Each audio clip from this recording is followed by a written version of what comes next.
जीवन का उद्देश्य और आनंद की खोज। यदि इस क्षण आप बहुत आनंद से भरे और आह्लादित महसूस कर रहे हैं, तो क्या आपके मन में यह सवाल उठेगा कि मेरे जीवन का उद्देश्य क्या है? बिल्कुल नहीं। ऐसे सवाल तभी मन में आते हैं जब जिंदगी किसी न किसी तरह से बोझ लगने लगती है। क्या मेरे इस जिंदगी का वाकई में कोई मकसद है? आपकी जिंदगी का अनुभव बढ़िया नहीं रहा है, उसकी कोई अहमियत नहीं लग रही है, इसीलिए आप उसके मायने ढूंढ रहे हैं, है ना? सिर्फ यहां बैठकर सांस लेते रहना ही अगर आपको भाव विभोर कर देता तो आप यह नहीं पूछते कि जीवन का अर्थ क्या है। इसलिए यह सवाल करने से पहले जो सबसे महत्वपूर्ण काम आपको करना है वह सिर्फ यह है कि आप यह सीखें कि इस जीवन को इसकी परम क्षमता तक कैसे ले जाया जाए।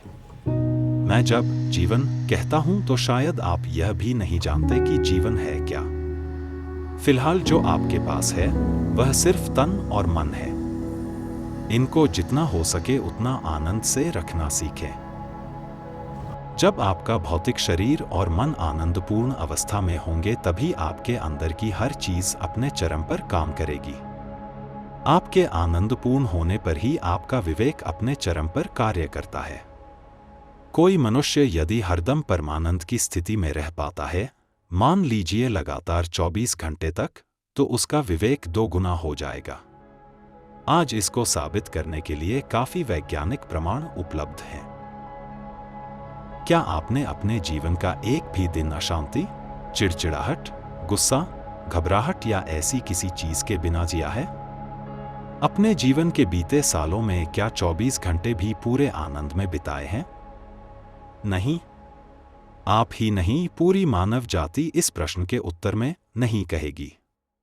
अगर आप किसी एक दिन आनंदित नहीं हैं, तो समझ सकते हैं कुछ हुआ होगा। इसका मतलब है मानवीय प्रक्रिया की बुनियाद को समझे बगैर आप उसको चलाने की कोशिश कर रहे हैं। यह ऐसा ही है जैसे आप किसी कार में यह बिना जाने ड्राइवर की जगह पर बैठ जाएं कि नीचे के 3 पेडल कैसे काम करते हैं और इनमें से किसी को भी जब चाहें जैसे चाहें दबाते जाएं। फिर आप समझ सकते हैं कि आपकी गाड़ी के साथ क्या होने वाला है। अपने जीवन के बीते सालों में क्या 24 घंटे भी पूरे आनंद में बिताए हैं? नहीं। आप ही नहीं, पूरी मानव जाति इस प्रश्न के उत्तर में नहीं कहेगी। एक भी दिन आनंदित न रहने का मतलब है कि कोई भारी बुनियादी गड़बड़ी है। फिलहाल आपकी खुशहाली कितनी नाजुक है? आपने अपने जीवन में खुशी के पल देखे हैं, प्रेम के लम्हों का अनुभव किया है, परमानंद के क्षण पाए हैं और भाव विभोर होने की ऊंचाइयों को भी छुआ है, लेकिन इनको आप निरंतर बनाए रखने में समर्थ नहीं है। यह सब इसलिए डावाडोल सा है क्योंकि आप चलाई जा रही चीजों की प्रक्रिया की बारीकियों को समझे बगैर अपना जीवन चला रहे हैं। तो फिर उद्देश्य क्या है?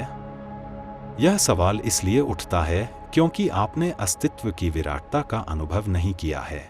आपने अपने अस्तित्व के भव्य स्वरूप का अनुभव नहीं किया है। यही कारण है कि आप पूछ रहे हैं, उद्देश्य क्या है? इस जीवन को सार्थक बनाने के लिए मैं क्या करूं? आपको कुछ नहीं करना है। अगर आप यहां एक पल के लिए बैठकर इसका अनुभव करें तो आप समझ जाएंगे कि आपको कुछ नहीं करना है, केवल जीवित रहना ही अपने आप में भव्य है। इसका एहसास आपको तब होगा जब कोई आपके सिर पर बंदूक का निशाना लगाएगा। अचानक आप यह समझ जाएंगे कि सिर्फ जिंदा रहना कितना सुंदर होता है।